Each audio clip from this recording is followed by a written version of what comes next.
నమస్తే, welcome to Disha TV. రేపు హైదరాబాద్కి బీజేవైఎం జాతీయ అధ్యక్షుడు కర్ణాటక ఎంపీ తేజస్వి సూర్య నమో జన్జీవ్ కాంక్లేవ్కి రాబోతా ఉన్నాడు. సో ఆయన రాకను తెలంగాణ వాదులు, తెలంగాణ నాయకులందరూ కూడా అడ్డుకుంటా ఉన్నారు. అసలు ఎందుకు అడ్డుకుంటా ఉన్నారు? తెలంగాణకి వచ్చేటువంటి స్వేచ్ఛ ఆయనకి లేదా?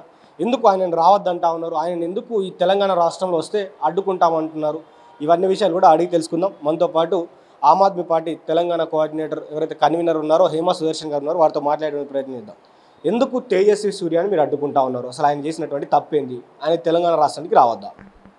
ఒకటే, తేజస్వి సూర్యను అడ్డుకోవడం అనేది తను చేసిన తెలంగాణ మీద పాకిస్తాన్తో పోలవడం అనేది అది ఏంటిది, మన పార్లమెంట్లోనే చట్టసభలలో తెలంగాణను పాకిస్తాన్తో పోల్చడము, కనీసం సారీ కూడా చెప్పకుండా తెలంగాణ ఎన్నో మలి దశ, తొలి దశ ఇలా ఈ విధంగా చేసుకుంటూ ఒక 60-70 సంవత్సరాలుగా పోరాడుతూ వచ్చిన తర్వాత మనకి ఇప్పుడు తెలంగాణ వచ్చి 13 సంవత్సరాలు కావస్తుంది. నువ్వు ఈ రోజున అది పార్లమెంట్లో ఆ విధంగా తెలంగాణ భావోద్వేగం అయిన దాంట్లో వచ్చేసి ఎంతోమంది బలిదానాలు చేస్తే వచ్చిన తర్వాత తెలంగాణ గురించి నువ్వు పాకిస్తాన్తో పోలవడం అనేది అది కరెక్ట్ కాదు అన్నట్టుగానే ప్రతి ఒక్కరు క్షమాపణ చెప్పాలి. అదే మన ఎవరైతే తెలంగాణ బీజేపీ నాయకులు ఉన్నారో వాళ్ళు కూడా చెప్పించాల్సిన బాధ్యత ఉందని చెప్పేసి మనం ఇంతకుముందు కూడా మాట్లాడుకోవడం జరిగింది. సో ఇన్ని జరిగినాక కానీ సరే జంజీ యువతను నువ్వు వచ్చేసి వాళ్ళ కోసం పోరాటం చేయడానికి వస్తున్నావు అని చెప్పేసి అనుకున్నాం. మరి ఈ జంజీ యువత దీంట్లో లేరా? ఇప్పుడు జరుగుతున్న నీట్ ఎగ్జామ్ దాంట్లో లేరా? 2 కోట్ల ఉద్యోగాలు ఇస్తా అన్న దాంట్లో మరి ఇప్పటిదాకా ఈ తేజస్వి సూర్య గారు ఎందుకు మాట్లాడలేదు? మోడీ గారు 2 కోట్ల జాబులు ఇస్తా అన్నావు యువతకు, ఇప్పటిదాకా ఎందుకు వేయలేని? ఏ పార్లమెంట్లో ఎందుకు మాట్లాడలేదు? నిన్నటికి నిన్న కూడా వచ్చేసి already NEET exam paper leak అయ్యి 22 మంది దాకా చనిపోయి ఇప్పుడు మళ్ళీ వచ్చేసి నిన్న కూడా దగ్గర కొంతమంది చనిపోవడం కూడా జరిగింది. ఆ ఒత్తిడి తట్టుకోలేక ఇంకొక విషయం చూసుకుంటే ఎక్కడికక్కడ నీట్ ఎగ్జామ్స్ రాసే సెంటర్లలో కూడా ఒక్కొక్క దగ్గర అంటే అక్కడికి వెళ్ళిన తర్వాత ఇంకో సెంటర్ అని ఈ విధంగా కూడా కొన్ని ప్రాబ్లమ్స్ అయ్యి తల్లిదండ్రులు కూడా వచ్చేసి కొంచెం లేట్ అయినందుకు కాళ్ళు పట్టుకోవడం కూడా జరిగింది, రాపియండి ఎగ్జామ్ అని. ఎక్కడా కూడా ఇదంతా దీని గురించి ఎందుకు మాట్లాడలేదు? అదేవిధంగా అసలుకి ఇప్పుడు జరుగుతున్న వాటి మీద జంజీ అనే దాంట్లో వచ్చేసి ఈయన పేరు ఏంటిది, మా పార్టీలో నుంచి వెళ్ళారు రాఘవ్ చెడ్డా. నిన్న కూడా కొంతమంది మీడియా మిత్రులు అడిగారు ఇప్పుడు జరుగుతున్న దాని మీద ఏంటి అని చెప్పండి అని చెప్పేసి అడిగినప్పుడు ఏంటిది కెమెరా బంద్ కరో అని చెప్పేసి అంటున్నాడు. అంటే సమోసా మీద మాట్లాడడానికి ఆయనకున్నది, ఈయనకొచ్చేసి తెలంగాణను పాకిస్తాన్ పోలవడానికి ఈయనకున్నది. మరి ఈరోజు తెలంగాణలో వచ్చేసి ఏ లీడర్ లేడా? తెలంగాణలో వచ్చేసి ఆయన లేకపోతే ఇక్కడ వచ్చేసి మీటింగ్స్ కావా? ఆయన జాతీయ అధ్యక్షుడు కదా, జాతీయ అధ్యక్షుడు యువతకు ఒక సందేశాన్ని ఇవ్వడానికి వస్తూ ఉన్నాడు. యువతకు సంబంధించినటువంటి అంశాల్లో యువతులు అందరూ కూడా రాజకీయాల్లోకి రావాలి, రాజకీయాల్లో రాణించాలని ఒక సందేశం ఇవ్వడానికి వస్తూ ఉన్నాడు. దాంట్లో తప్పేముంది? తప్పు ఎక్కడ ఉంది? ఇప్పటిదాకా ఎందుకు క్షమాపణ చెప్పలేదు? తెలంగాణను నువ్వు వచ్చేసి తెలంగాణ ప్రజలను, తెలంగాణ జంజిని కూడా నువ్వు అవమానించినవు ఈరోజు పాకిస్తాన్తో పోల్చి నువ్వు వస్తున్నావు అంటే మరి ఈ తెలంగాణ జంజి ఇప్పుడు ఎవరైతే ఈ నాయకులు ఉన్నారో ఈ బీజేపీ ప్రభుత్వం చేస్తున్న ఈ ఏంటిది మీటింగ్ కోసము వీళ్ళందరూ తెలంగాణలో లేరా? మరి ఎందుకు చెప్పలేకపోయారు మీరు? నేను ఒకటే ఆయనను ఖండిస్తున్న దానికి తప్ప వేరే దానికోసం లేదు. ఇప్పుడు బీహార్లో కూడా మనం చూసుకున్నాం. నిన్నటికి వచ్చేసి ఏది దేశ ప్రజలు బీహార్లో వచ్చేసి పూర్ పీపుల్ మీద కానీ లేకపోతే అక్కడ ఉన్న సమస్యల మీద కానీ రైతుల కోసం పోరాడుతూ ఆయన కొన్ని రకాలుగా పోరాటం కొన్ని సంవత్సరాలుగా చేసుకుంటూ వచ్చాము. ఇప్పటిదాకా అసలు ఏ ప్రభుత్వాలు పట్టించుకోవట్లేదు అని చెప్పేసి తను విసిగిపోయి వచ్చేసి మరి బీహార్లో తను గన్నెందుకు పట్టుకున్నాడు? మరి గన్నులు అంత విచ్చలవిడిగా ఎట్లా అమ్ముతున్నారు? బీజేపీ సర్కారే ఉంది కదా అక్కడ కూడా ఇన్ని సంవత్సరాలు, దగ్గర నాకు తెలిసి 3వ సారి కూడా బీజేపీ సర్కారే అక్కడ ఉన్నది. మరి అట్లా గన్నులు విచ్చలవిడి ఎందుకు అమ్ముతున్నారు?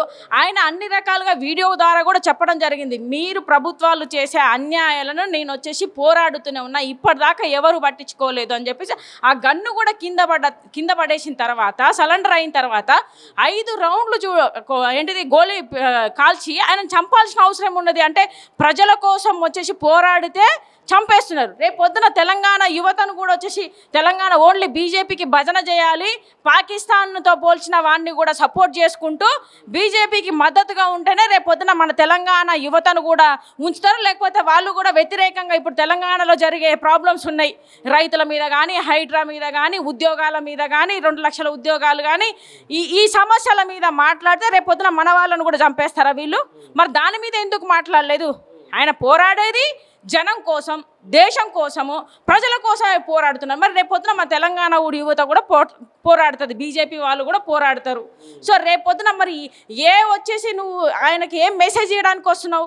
నువ్వు వచ్చేసి ఆల్రెడీ పాకిస్తాన్తో పోల్చినవు.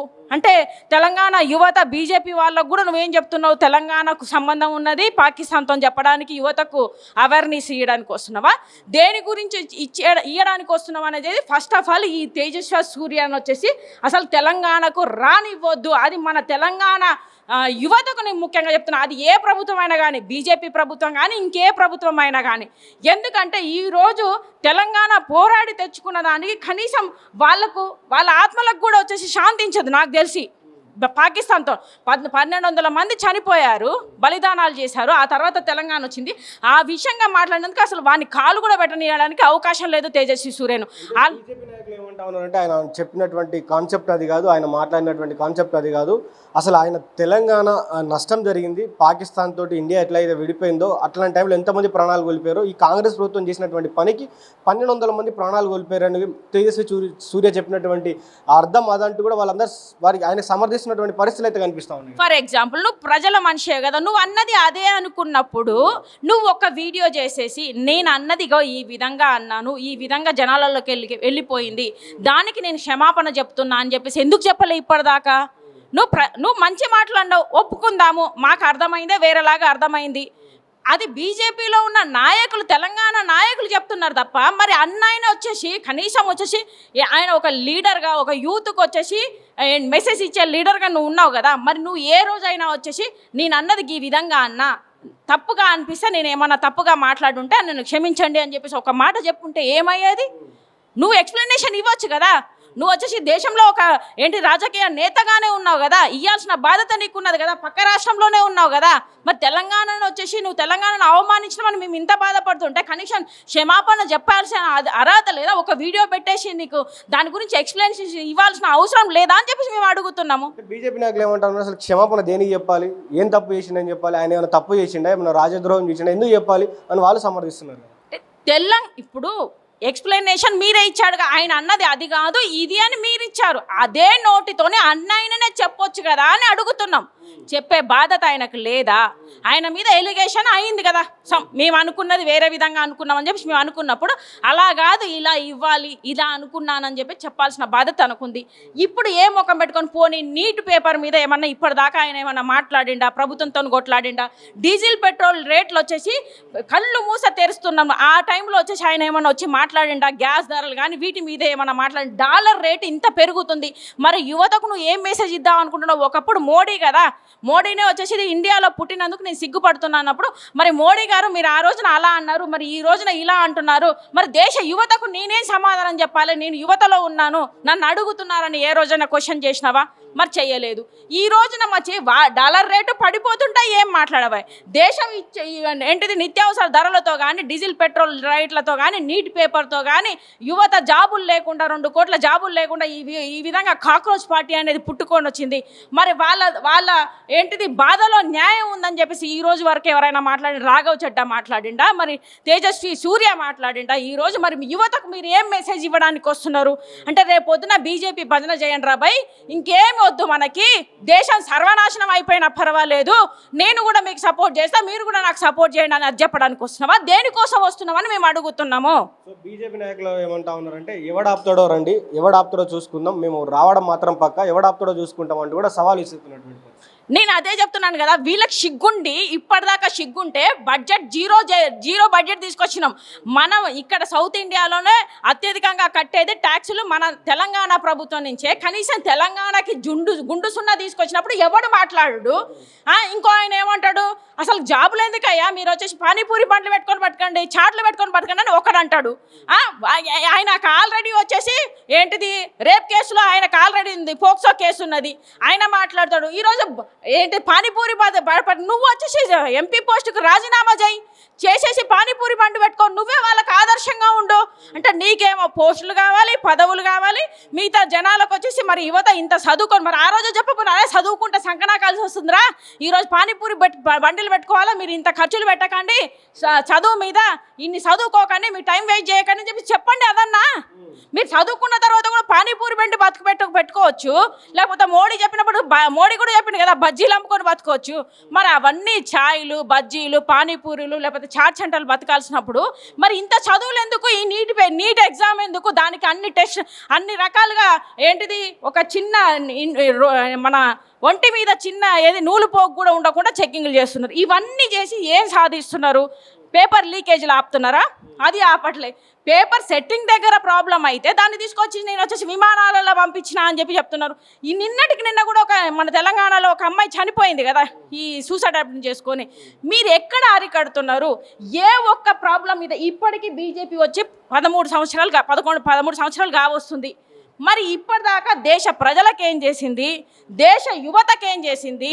అసలు నార్మల్గా వచ్చేసి అప్పులు ఏమన్నా తీర్చిందా?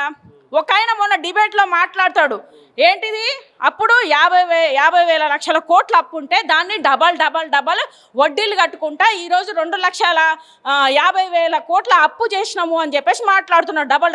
మరి మధ్యలో 13 సంవత్సరాలలో మనము 60 రూపాయల పెట్రోల్ ఉన్న దగ్గర నుంచి 110కి 100 వరకు వచ్చింది. ఆ మధ్యలో నిత్యావసర ధరలు కానీ గ్యాస్ రేట్ 400 రూపాయలు ఉండే 1000 రూపాయలకు చేరుకున్నాయి. మరి ఇవన్నీ కట్టిన ట్యాక్సులు 140 కోట్ల జనం ట్యాక్సులు కడితే 13 సంవత్సరాలలో ఎంత అయింది? మరి దీన్ని అప్పు ఎందుకు తెచ్చలేదు? ఈ డబ్బు ఎక్కడ పోయింది? ఇది నేను ఒకటి అడుగుతున్నా. అంటే ఎన్నో 13 మందో 16 మంది ఏంటిది ప్రధానమంత్రులు చేసి 70 సంవత్సరాలు పరిపాలిస్తే వాళ్ళు 50,000 లక్షల కోట్ల అప్పు చేస్తే నువ్వు ఏకైకున 13 సంవత్సరాలలో వచ్చేసి నువ్వు చేసిన అప్పు ఎంత అంటే 2,50,000 కోట్ల అప్పు, వేల కోట్ల అప్పు చేసి పెట్టినావు. మరి నువ్వు ఏ విధంగా వచ్చేసి నీ ప్రభుత్వము కరెక్ట్ చేసిందని ఏ విధంగా చెప్తున్నావు? ఇప్పటికీ జనాలకు వచ్చేసి రేపు పుట్టబోయే బిడ్డ కూడా 6 లక్షల అప్పు ఉన్నది దేశానికి. మరి దేశం కోసం నువ్వేం చేసినావు అని చెప్పేసి మేము అడుగుతున్నాం. ఈ బీజేపీ ప్రభుత్వం ఎంతసేపటికి కుల మత ఏంటిది ముస్లిం హిందూ అనే దాంట్లో వాదించుకుంటూ దేశాన్ని సర్వనాశనం చేస్తున్నారు. 100% మేము ఈ ప్రభుత్వం ఖచ్చితంగా బీజేపీ ప్రభుత్వం వచ్చేసి ప్రతి ఒక్కరిని తప్పుదోవ పట్టిస్తున్నారు. కాబట్టి తేజస్వి సూర్య క్షమాపణలు చెప్పకుండా ఈ తెలంగాణలో అడుగు పెడితే ఖచ్చితంగా ఆయనని అడ్డుకుంటాము. తనను వచ్చేసి ఇక్కడికి రాకుండా ఖచ్చితంగా మా పార్టీ నుంచి మేము అడ్డుకుంటాం. ఇది ఒకటే చెప్తున్నాం, బీజేపీ ప్రభుత్వానికి మేము డిమాండ్ చేస్తున్నాం, మీరు సారీ చెప్పించేదాకా తేజస్వి సూర్యతోని ఆయన ఇక్కడికి రావడానికి వీల్లేదు. ఖచ్చితంగా మేము మా పార్టీ తరపు నుంచి తనను అడ్డుకుంటాము. రేపు పొద్దున ఏం జరుగుతుందో చూసుకుందాం. ఇంకా అంతే. చివరిగా ఏం చెప్పదలుచుకున్నాం ఈ అంశంపై, తేజస్వి సూర్య రాకపై బీజేపీ చేసినటువంటి కామెంట్స్ పై ఏం చెప్తారు? ఒకటే, సిగ్గులేని మాటలు మాట్లాడుకుంటా తెలంగాణ కోసము, తెలంగాణలో ఉన్నారా? మన తెలంగాణ అంటే మన అమ్మని అన్నట్టు. అంటే మీకు అమ్మ, మీ అయ్యను, మీ అమ్మని అంటే మీకు వచ్చేసి సిగ్గు, శరం, మానము, చీము, నెత్తురు ఏం లేకుండా మీరున్నారేమో. కానీ తెలంగాణలో పుట్టి తెలంగాణ గడ్డలో ఉండి తెలంగాణ ఏంటిది గడ్డను అమ్మతో మేము సమానంగా పోలుస్తున్నాం. తెలంగాణ గడ్డని ఎవడన్నా వాడిని మేము అడ్డుకోవాల్సిందే. ఖచ్చితంగా అడ్డుకుంటాము. తెలంగాణలో అసలు తేజస్వి సూర్యకు అడుగు పెట్టే అధికారం లేదని చెప్పేసి 100% చెప్తున్నాం. ఇది హేమ సుదర్శన్ గారు చెప్తున్నటువంటి మాట. ఏదైతే తెలంగాణని పాకిస్తాన్తో పోల్చినటువంటి వ్యక్తి తెలంగాణ ప్రజలకు, తెలంగాణ ఉద్యమకారులకు, తెలంగాణ అమరవీరులకు సారీ చెప్పకుండా తెలంగాణ వస్తే ఆయన అడ్డుకునేది తథ్యం. ఆయన అడ్డుకుంటాం. ఆయన ఎక్కడికి వెళ్ళినా కూడా ఈ తెలంగాణ రాష్ట్రంలో మొదట క్షమాపణ చెప్పిన తర్వాత ఈ రాష్ట్రంలోకి రావాలి. ఏదైతే యువతకు ఆయన ఒక సందేశం ఇవ్వడానికి వస్తూ ఉన్నాడు. అక్కడ బీహార్లో చనిపోయినటువంటి ఎవరైతే తివారీ ఉన్నారో, భరత్ తివారీ, ఆయన చావు గురించి ఎందుకు మాట్లాడలేదు, ఆయన చనిపోయినటువంటి విషయం గురించి ఎందుకు మాట్లాడలేదు. సో యువతకు ఏ సందేశం ఇవ్వబోతా ఉన్నాడు. సో కాక్రోచ్ జనతా పార్టీ భయపడి ఇక్కడికి వచ్చి యువతను మళ్ళీ బీజేపీకి మాత్రమే ఉండాలి, బీజేపీ వైపే ఉండాలంటగా ఏమన్నా మార్చడానికి వస్తూ ఉన్నారా. సో మీరు ఏ కార్యకలాపాలు చేసినా మొదట తెలంగాణకు సారీ చెప్పిన తర్వాతనే తెలంగాణలో దిగాలి, అంతేగాని సారీ చెప్పకుండా తెలంగాణలోకి అడుగు పెడతామంటే ఎక్కడికక్కడ కూడా అడ్డుకుంటామని కూడా హేమశ్వరసింగ్ చెప్తా ఉన్నారు. మరి చూద్దాం మరి రేపు ఆయన వచ్చిన తర్వాత ఎలాంటి సిచ్యువేషన్ ఉంటుంది తెలంగాణలో. సో తెలంగాణ వాదులందరూ కూడా అడ్డుకుంటామని చెప్తా ఉన్నారు. సో రేపటి పరిస్థితి ఎట్లా ఉంటుంది, మరి తేజస్వి సూర్య గారు సారీ చెప్తారా లేదా కూడా వేచి చూద్దాం. చూస్తూనే దిశ టీవీ. నేను మీ journalist Srikanth, video journalist Vamshi from Aam Aadmi Party office, Hyderabad.